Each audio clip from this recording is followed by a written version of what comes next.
Hey everybody, welcome back to my channel, and we are going to deconstruct this composite image I did at a Halloween shoot last month at a studio here in Michigan. And I just got hit with a bunch of personal emails asking about how did I prepare for this, how do they shoot this, how do they create the background, that kind of stuff. So what we're going to do here is actually show you the original image I worked with and how I constructed this entire composite. Are we ready for this? Let's do it.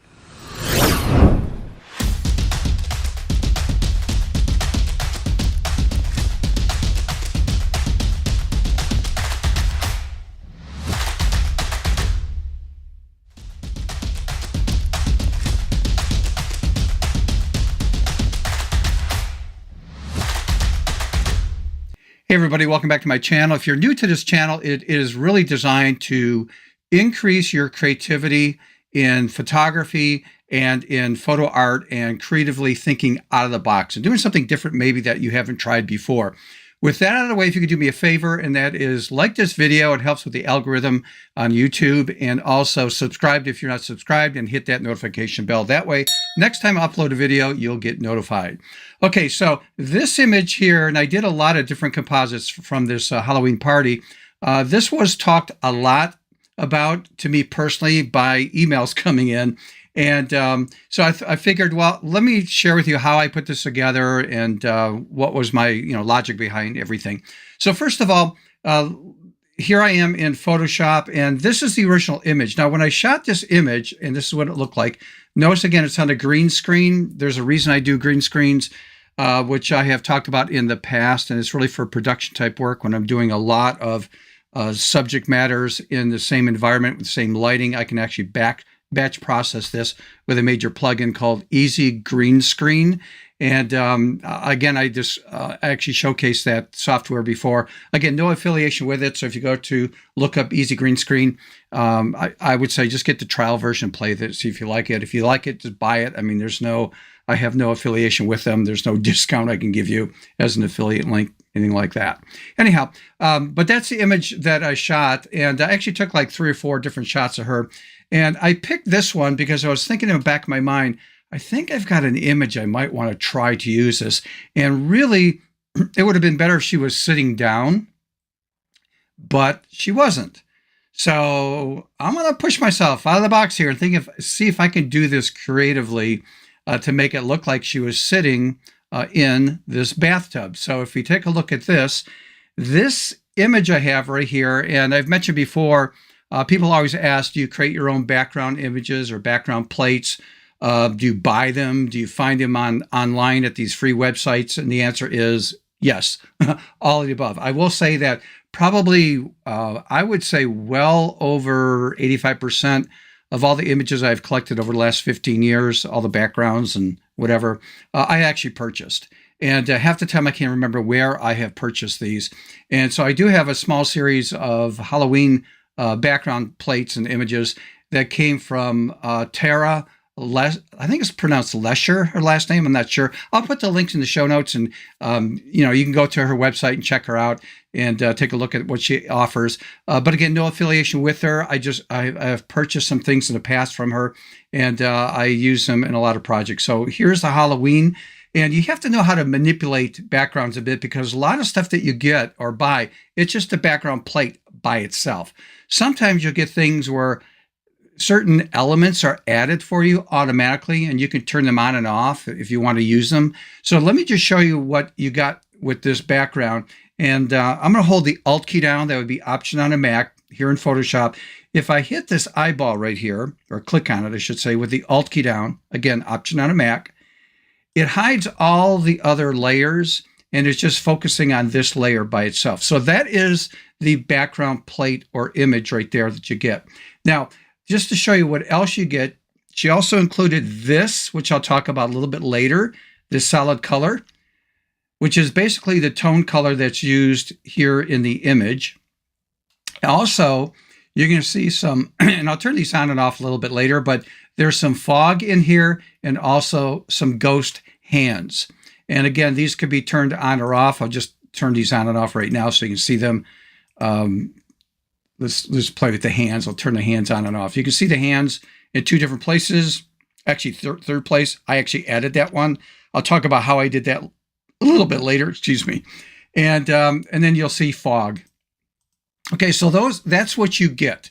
But again, I just added the extra hand there by duplicating it, and I'll talk about that again a little bit later. Okay, so let's turn that off. In fact, let's turn the bubbles off because you also get the bubbles. I forgot to show that. Okay, so we're going to hide all that stuff right now. And let's come down here. And here's the very first thing I did. With this layer selected, and again, this is the extracted image that you see here. Now I just resized it, but again, this was the image straight out of camera, pulled out, used easy green screen, which actually extracted it. So it created all this stuff for me automatically. I didn't have to do that. It did it for me within seconds, by the way. And so I need to make it look like she's sitting in that tub and also make some modifications. Well, the first thing I did, let me hide this. I duplicated the background layer right here. And what I did, this is the duplicate. So let me activate this. Now, when I turn this on and off, you don't see any difference. And that is because it's just a quick duplication of that background layer. But notice that there is a mask here. And the mask looks like this. So if I hold the Alt key down, Option on a Mac, and click on the mask, this actually pulls up the mask to show you what I actually painted in there. Please remember the rule, white reveals, black conceals on a mask, which means the white over here on the mask here and right there is showing the entire background area. The area that's black, I'm hiding this area right here. So I carefully went in and masked around here. And the reason is if I activate her, now she's like in the tub right there. So if I turn this on and off, so you can see what's going on.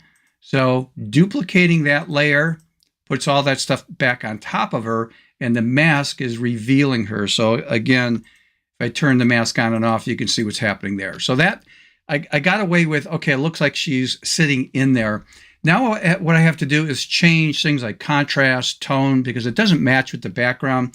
So if I activate this layer that Tara gave us, and it's at a soft light blending mode, and it's at about 75%. And again, you would just adjust it based on your needs. But if I turn this on and off, you can see it's changing a little bit. Now you notice I added a mask. And if I show you the mask, this area right there that I painted in a little bit, let me show you what that is doing. So with this activated again, I'm going to hide the mask. So shift click, you could see lighting up her face and neck area a little bit, because in my opinion, we're getting a little bit of light coming there and some light there, and it just seemed too dark for me. So again, this is just fine tuning that.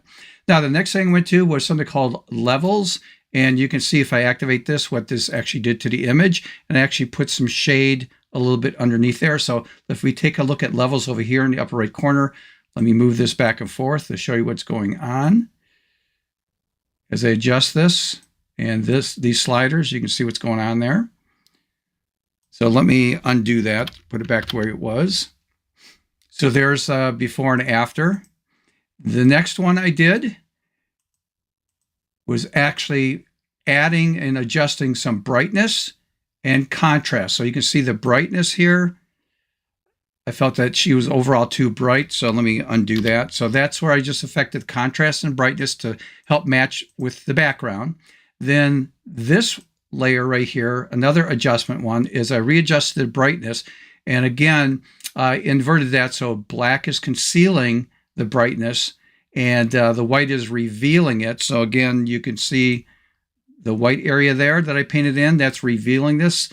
So if I turn it on and off, because again, my feeling is that light would be coming down on her and lighting her up a bit like that. Okay, so that's what I did there. And also in the bathtub, I added this layer down here called shadow. I just labeled it shadow. And I just grabbed my paintbrush at very low opacity.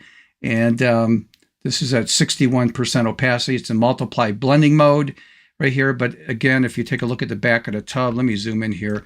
And just adding some, like a shadow, if there would be a shadow if she was sitting down on that. Didn't have to be perfect because I know that I'm going to add the fog and other things over the top of that, so it won't be so pronounced. But again, it just adds a little bit more to the realism of this composite right there. Okay, so with that done, let's take a look at what else I ended up doing after I constructed all this and made some adjustments on her personally. If I go over here to Ghost Hands, let me activate that. And these are the two that you get. Let me turn this one off. These are the two. One over here that's coming out of the bathtub, and this one I'm turning on and off over here is the one that's in the mirror. Okay, so that comes, now, again, you don't have to use these. You could change the location of it. What I did was I copied up one of the hands, stuck it in this folder called Other Folder, and I actually duplicated it a couple times so it add a little bit more intensity to it. And so if I activate this, you can see that there's the other hand. And again, it's just a duplicate copy. And I just moved it over, transformed it, extended it out of the window, and just added that. So again, very subjective. It's just something personally I added to this composite. The next thing I did was I did use all the fog that she had here. So if I expand this out so we can see this, you can see the fog for the sink. It's all pre-labeled for you. The floor fog at the very bottom of the composite. This is inside the tub, and that's why it helps with the shadow a little bit. And also the outside tub fog right there. So I did decide to leave that in the composite. I really like the way that looked. And then over here, she included bubbles. And the only thing I did with bubbles is I added a mask, because if I zoom in here, I think there's a couple places, but this one annoyed me the most. And that is if I turn this on and off, you can see the bubble was on her face. Again, I just didn't feel I wanted that there. So I just, again, with the mask, I masked out that area. So remember the rule, white reveals all the bubbles, black is concealing this area right here. And again, if I turn that off, you can see there's a bubble just by the side of her mouth. I just didn't like that there. So again, personal preference on that. Okay, so with that done, let's pull back so we can see the whole thing. And then the next thing I did was I did a visible stamp layer. And the visible stamp layer is consolidating everything that you visually see, puts it on a single layer at the very top. So when I turn this on and off, you don't see any difference. So it's my visible stamp layer. The next thing I did was a lookup feature in Photoshop. So that is right here, the Oreo cookie dipped in milk. And if I go to color lookup, the one I chose to do in the drop-down menu right here was, oh, what did I choose? I forgot what I chose. Let's make sure I'm on that. And I think it was Crisp Warm. And then I pulled this back to about 21% or so. If I'm not mistaken, something like that. Again, this is all personal preference. So there's a before, after. I did another visible stamp layer at the very top.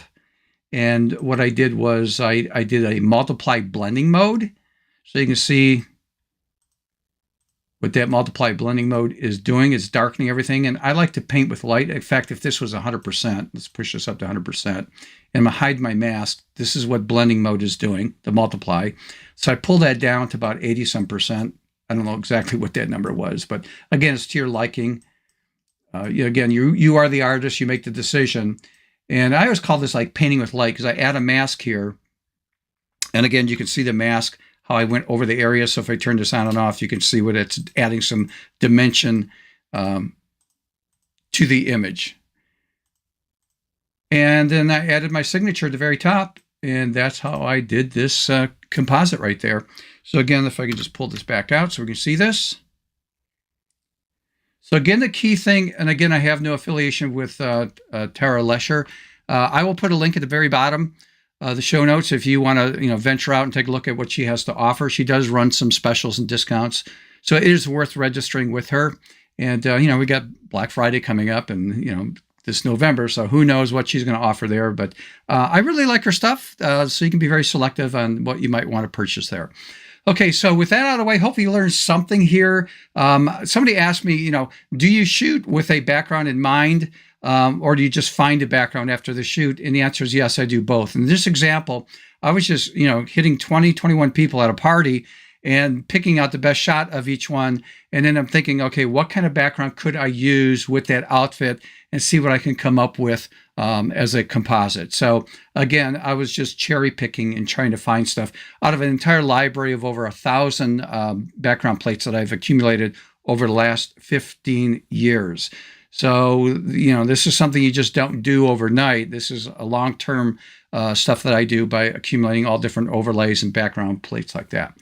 Okay, so again, with that out of the way, please hit that subscribe button, hit the notification bell if you're not subscribed to the channel. And again, my email address should be here at the very bottom of the show notes. And I'm going to put a challenge out to you. I always like to do this.